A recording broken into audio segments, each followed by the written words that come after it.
And welcome to part 7 of Mega Man X3. We had just finished taking out the holographic Origami boss. And that's a shitty thing. When you defeat bosses and your back is turned, but you're like right next to the door, it still thinks that you're trying to leave the door and it makes you leave for some reason. So I just moonwalked out of there. Or moon slid. I'm not sure. These crates can be taken out with the spinning blade or the tornado fang, which is the drill. And you want to take out all of these things so that we can find the first armor and unlock mech armors at long last. Thank God. So there it is, just destroy the platform and boom, we can finally ride in a mech. As always, the mechs are strong. You'll not lose health when you're in them, I believe, unless X3 changed that. I seem to think they changed it at some point, but I don't remember if X3 did. It can dash, it can punch, and it's super strong and won't die until it gets hit a hell of a lot. But instead of going through the exit, hop up this wall and boom, another good old heart tank to fill our character up with. Our character is a beast, and where the fuck's my mech?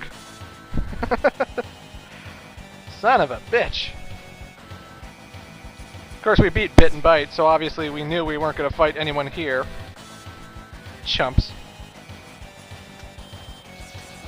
And yeah, what can I say? Blast Hornet stage is pretty basic, pretty simple. I do know that there was actually another mini-boss that was supposed to fight you. It's like this jet that drops crates on you, and for some reason it didn't come up now. I don't know if it's the order I'm doing, but I've seen people play through Blast Hornet stage, and sometimes they fought that mini-boss. Again, I don't know the whole level layout or what changes what in every level, depending on what order you play, so I'm not the biggest expert on Mega Man X3. But I do know there was a mini-boss prior to this encounter with the last Maverick, Blast Hornet.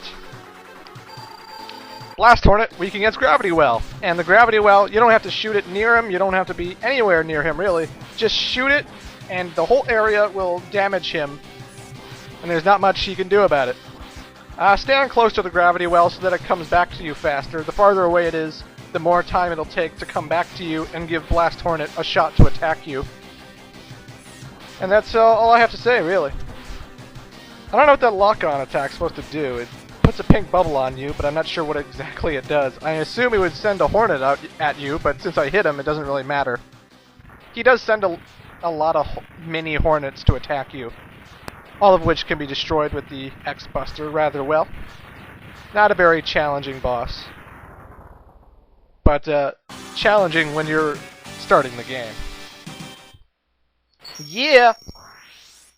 Well, folks, we've defeated the last of the Mavericks. Thank God. And instead of getting a homing Hornet like Hornet Man in Mega Man 9, which would have been awesome, now we get the parasitic bomb. It's a bomb, you know?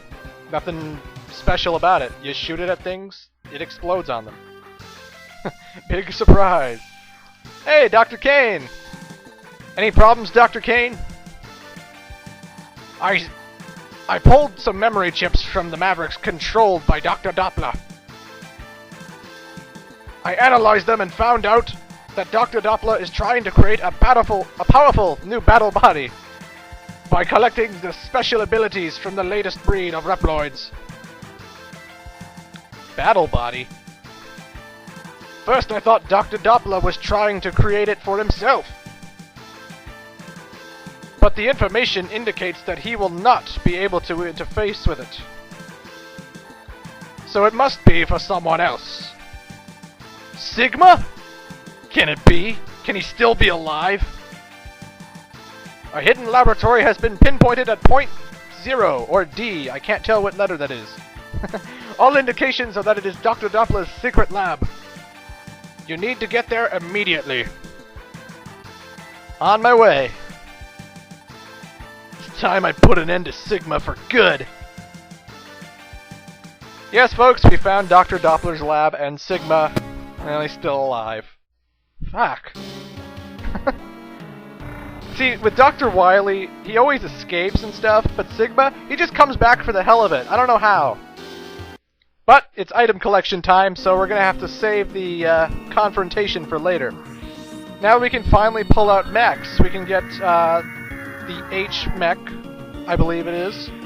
I'm not sure what it stands for. I know they all have animal names. Anyway, we just punch this ice out of the way. And booyah! Heart tank for us. And now we're going to go to Gravity Beetle stage. By defeating Blast Hornet, the crates blocking this heart tank are gone, so now we can pick it up. In Crush Crawfish's stage, we got to use the Tri-Thunder's special charged attack to knock out this platform. And now we found the H armor. Okay, that's the H armor. I think it's the Hawk armor. I don't even know what these armors are called. Feel free to tell me what they're called in the comments section. I just know the last one we have to get is Kangaroo Armor. But regardless, pick a armor, but not the jumping underwater armor for this area, because we have to find a heart tank with it. This thing will take out the platform, and on the second platform you drop down to, so 1, 2, destroy the wall on the right here, and there's a heart tank. Booyah! This is the jumping underwater mech. It can hop only, and it shoots missiles, and it's only good for going underwater because the other mechs short circuit and get destroyed. If you charge up the frost shield here, it'll create an icicle, which will float in the water. And you want to get up to here because it'll take you to the last mech armor part, the Kangaroo Armor, which is basically Vile's armor. It's no different from the normal armor, except it has claws for hands instead of fists. So there you go.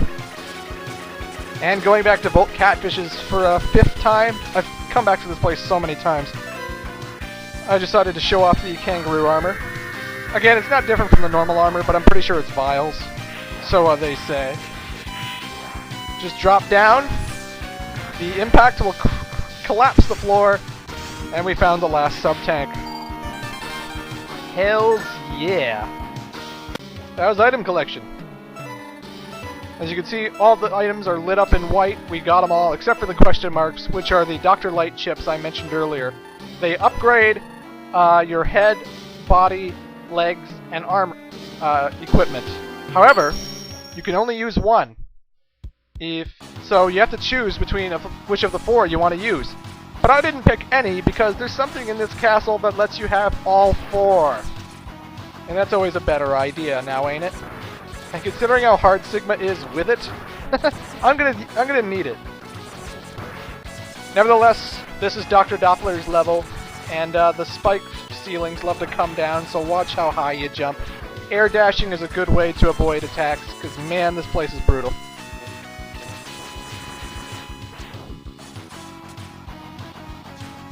Oh good, climb fast. If you're even late a little bit, you're gonna die.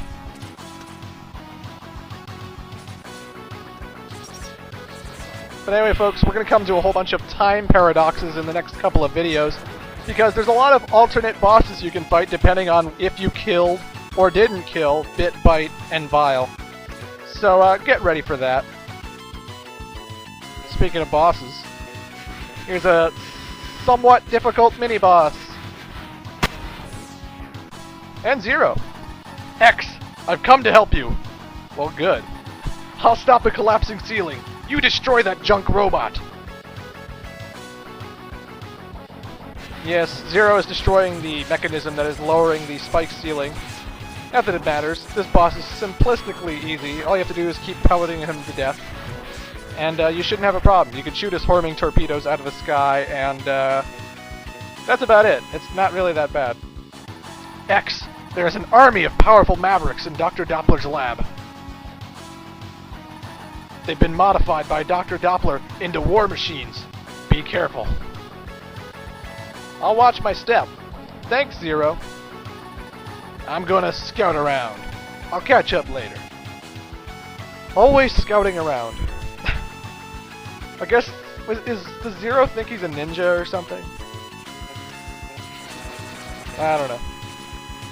Regardless, Doppler's first level isn't too bad. And if you make the jump over there, you can actually get into a mech armor.